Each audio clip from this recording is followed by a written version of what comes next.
Kruger Tanner 11 is writing, with all the negativity towards DC, do you think people are going to hate Batman versus Superman no matter how good it is? Yes, because there are real stupid people out there. Look, I will never understand. I've said this before, I will say it again. I will never understand this mentality of, I'm a DC person, I'm a Marvel person. You know what I am? I'm a good movie person. I like good movies. And this whole notion is, oh, I hope Batman versus Superman sucks. I hope the Wonder Woman movie sucks. Or I hope the new Avengers. Like, why? Why would you be so stupid to want that? Don't you want good movies? And like, and I'll also never get over these people who so freely relinquish their free will to become corporate slaves to their corporate master. I will do whatever Marvel says. I will do whatever DC says. Be a movie fan. But yeah, there are idiots out there who, look, there are people out there who are not going to like Batman versus Superman. And that's totally fair. That's why movies are subjective. Nothing wrong with that. But there are people out there who have pre-decided to, no matter what happens, Batman versus Superman could be the greatest film of all time, and they're still going to say it sucks. Why? Because they're slaves to Marvel, because they're mindless Marvel drones, and they're just going to say Batman versus Superman sucks no matter what. Just as there are mindless DC fanboy drones who are just going to say Ant-Man sucks, Guardians of the Galaxy, because it's Marvel. I will never, for the life of me, understand this mentality, gentlemen. I'll never get it. I like good movies. I hate bad movies. Guess what? Marvel's not put out all gold. Right. DC has put out some great films. It's just love great movies. But yes, to answer your question, there are going to be people out there who will dislike it. They've already decided to dislike it. There are people out there who have done that. Schnepp, your reaction to that? Haters gonna hate. Haters gonna hate. Haters gonna hate because there's people who are just like. And what will ainers do? Ainers gonna ain't. Just wanted to clear that up. Yeah. So, and we could even bring a similarity to Star Wars. Like blind love of Star Wars means you're putting up the blast doors, you're the blast shields on. They're like, hey, look. Nice analogy. I like that. Well done. You can look at everything. Not everything is great, and just because it's in, you don't, and you're not like betraying anyone because if like I love everything Marvel. I think there's a disconnect when people like are allegiant to one form of whatever. It's like, especially if it's a genre picture like science fiction or fantasy, or now that we have the superhero genre. Sure, has DC had a bunch of stinkers in a row? Yes. Has Marvel had like an insane amount of hits all in a row that are all great, that established this like cinematic universe while DC's like trying to catch up, Yes, but that doesn't mean it can't flip-flop in 5 years and you're looking at the decimation of the Marvel universe and all of a sudden DC's Justice League, there's like 30 movies. That's not going to happen. But I'm saying it could happen. And then where would your hatred go? Nowhere. I mean, hate is a bad energy. Listen to Yoda. It's like, you know what I'm saying? It's like it's a waste of time. Hatred is just a full-on waste of time. So if you're not feeling good about your life and you're looking in the mirror and bumming out about yourself, do something to make yourself happy. Don't like inflict it on like poor innocent DC characters who haven't done anything to you yet. No, and to defend DC, but it's not like DC's put on a long string of stinkers in a row. We had The Dark Knight. Oh yeah, no, I was just saying, it's Man of Steel. Yeah, Nolan did so much to Lantern. make the DC world like vibrant and like billions of dollars, and put that name of Batman back where it should be, the top. So it's.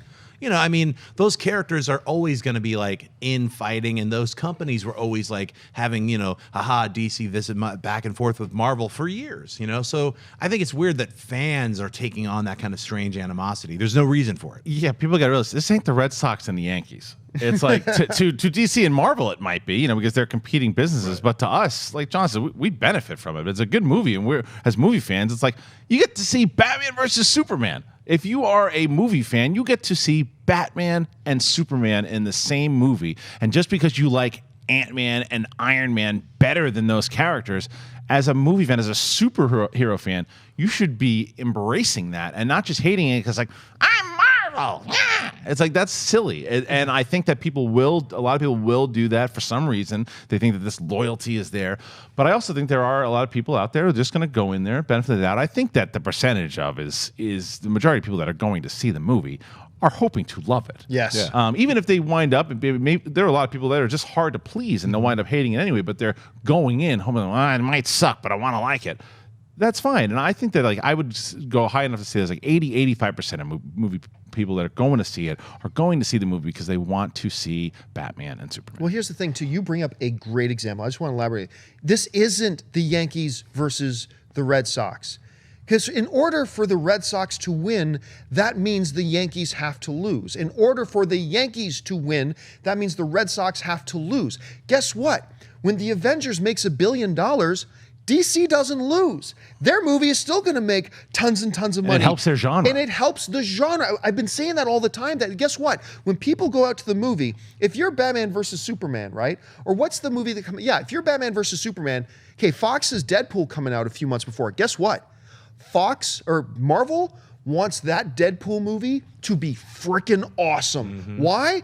Because they want movie-going fans to go to a comic book movie and have an awesome time so that when the next comic book movie out there, like, we got to go back to the theater. This is not a win or lose situation. This is a potential win-win for everybody, and I just don't understand the adversarial idea of and it. competition, man, it's always a good thing because It's a like good thing. Healthy because competition. Yeah, healthy competition. Because again, like if you have like say Batman versus Superman, that crushes. Okay, even those naysayers are gonna be like, all right, Civil War, what do you got? And then they're gonna go see it to see if Civil War can compete with Batman v Superman. Dr. Superstar in the chat board is saying, give the Yankees back to Marvel. Okay.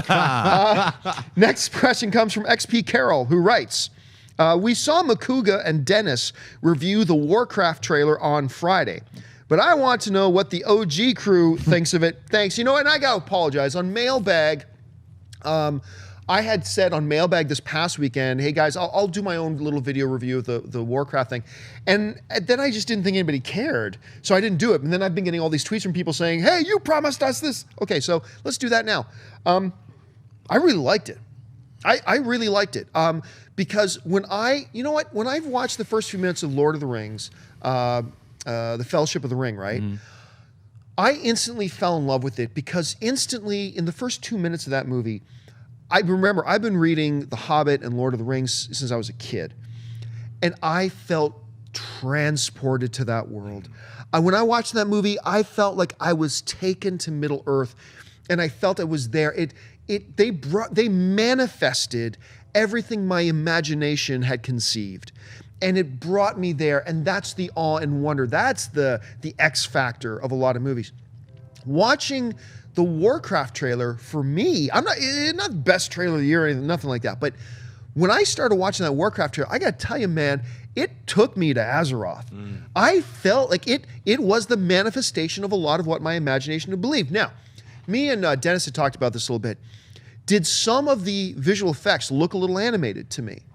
Yes, they did, but I've been saying this for years and it's still true. Never judge visual effects that are created, made, and tailored for being projected on a big screen in a certain way by watching them on thing. I've seen movies that had great visual effects in the theater, and then I've watched it on television later, and suddenly that visual effect looked crappy because that's not how it was tailored.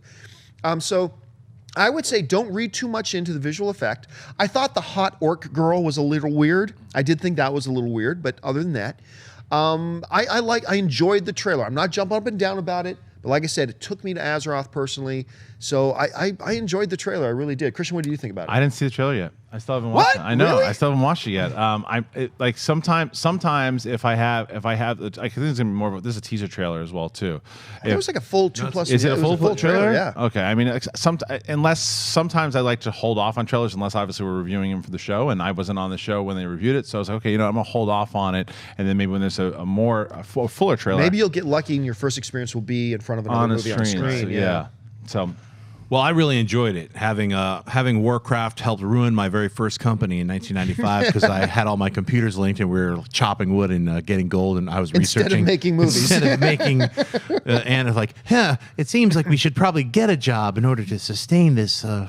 Anyway, I loved every minute of playing Warcraft, and this was the overhead, the StarCraft style Warcraft, where you're like getting Warcraft a bunch 1 of and I was always the orcs. I was always like a dude researching Death and Decay, so I could crisp some people on the other side. I was that dude, and I loved it. So I never went into the whole campaigning like what you did when you played Warcraft, the newer versions of Warcraft. Throw all that stuff aside. This movie, the trailer for it, I think it's going to be great because what they're doing, especially Duncan Jones as a director and someone who's like a writer-director as well.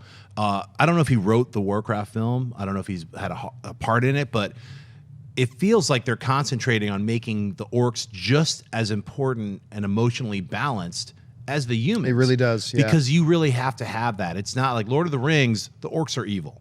They're a manifestation. Kind of mindless. Yeah, just brutes, manifestation of evil. In this trailer, this first full-length trailer of Warcraft, you see that the orcs are a society and that they as well are being forced into war. And some of them might not want to be part of this war. So you can already see that they're like creating the different main characters and that they're fighting and struggling on their own, yet they still have to fight each other.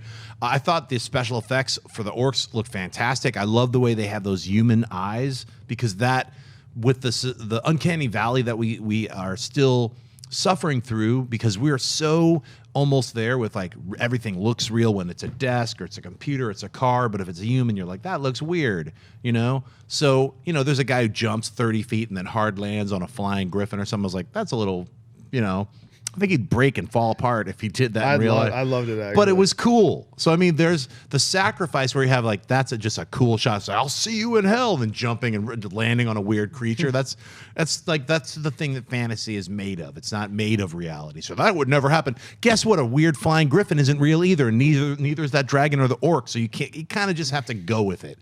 And I think this Warcraft movie is going with it, but to me, what I liked most about it is it had just this different edge to it. It didn't feel like a run-of-the-mill, you know, sword and sandals, sword and sorcery film. It felt like it's going to come at it with something different. And, you know, we've been going to all these conventions where you see all these, like, armor, all the different armor and the amazing effects. That I believe it's Weta. They're doing it, right? I think so. Yeah. It's just an incredible amount of amazing detail and all the armor. And you kind of get lost in that when you're looking at that as like, yeah, it's going to just be another war film. Then you see the trailer, it feels like it's going to be something different. All right, we've got time for just a few more. Brandon AZP writes, any chance of a Step Brothers 2?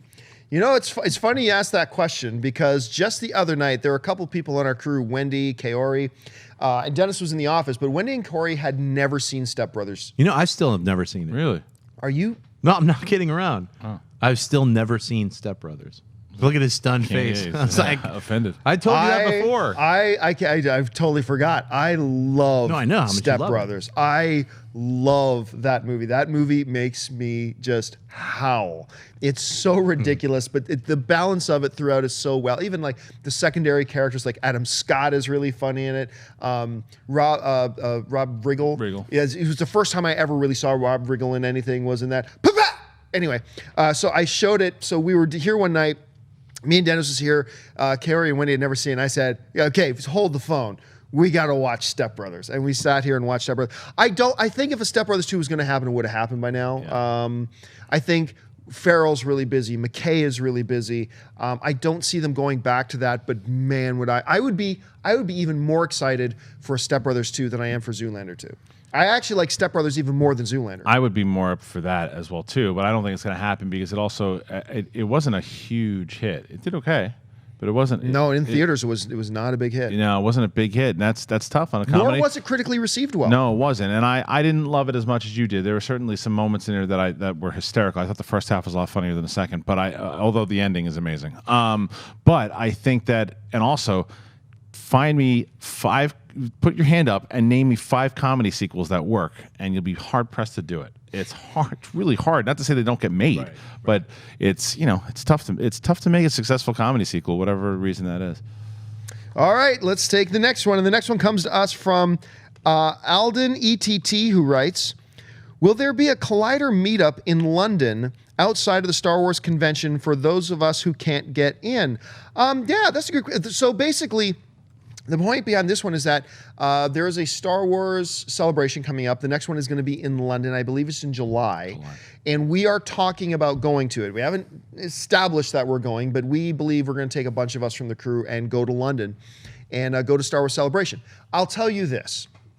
Abso-frickin-lutely. If we're in London, you can bet your ass we're going to plan a meet and greet. We're going to plan, we'll get a pub or we'll get something like that. And drink. We'll plan a meet and drink. I don't drink, but whatever. I'll have Diet Pepsi. We're gonna get Campia drunk. Do you have Diet Pepsi in London? They do, Is that but a they big thing they there? say Diet Pepsi. Diet Pepsi. Diet Pepsi. And we will definitely come. You know, for years we've always gotten the people who watch us in London. You guys have always been so great to us, and all the stuff you write in. So, yes, we will absolutely do set up a meet and greet and in London. How should we set that up? Well, first of all, we should go meet at the World's End. That's a great pub. That's great. Is that anywhere near the convention center though? It's central London, but when does Rogue One come out? Rogue One comes out in December, a year from They're now. doing another Christmas release. I thought they were going to rock back to summer. That's only for the saga film. So episode 8 will be in May of 2017. Got it. Okay, this question comes from Rad Film Circle, who writes, "Thoughts on a George Lucas biopic? Thanks for doing what you guys do." You know what? I've never really thought that a George Lucas biopic would be all that interesting. I thought they were cool until I read. I knew it. How Star Wars Conquered the Universe. Yeah. After I read that, it's like, are you effing kidding me? Car crash, like everything, like this. Everything. I didn't even realize. I mean, I knew he had been in a car crash, but like, had he not gotten into that car crash, Jedi Council doesn't exist. You know, like all the Star Wars obviously just is the main thing that doesn't exist. If you have not read How Star Wars Conquered the Universe by Chris Taylor, I implore you to do that. It really goes over a lot of his thought process, a lot like personal stuff that he went through, but also creative decisions, the people involved in his life. I think it would be an incredible idea to do a George Lucas biopic. I mean, what part of his life do you focus on? Like the Jobs movie to me was like, I wanted it to be like an hour longer. Yeah. Because there's so much more that they didn't cover that's super important to the rest of the planet. With something like George Lucas, like his dad was basically the emperor.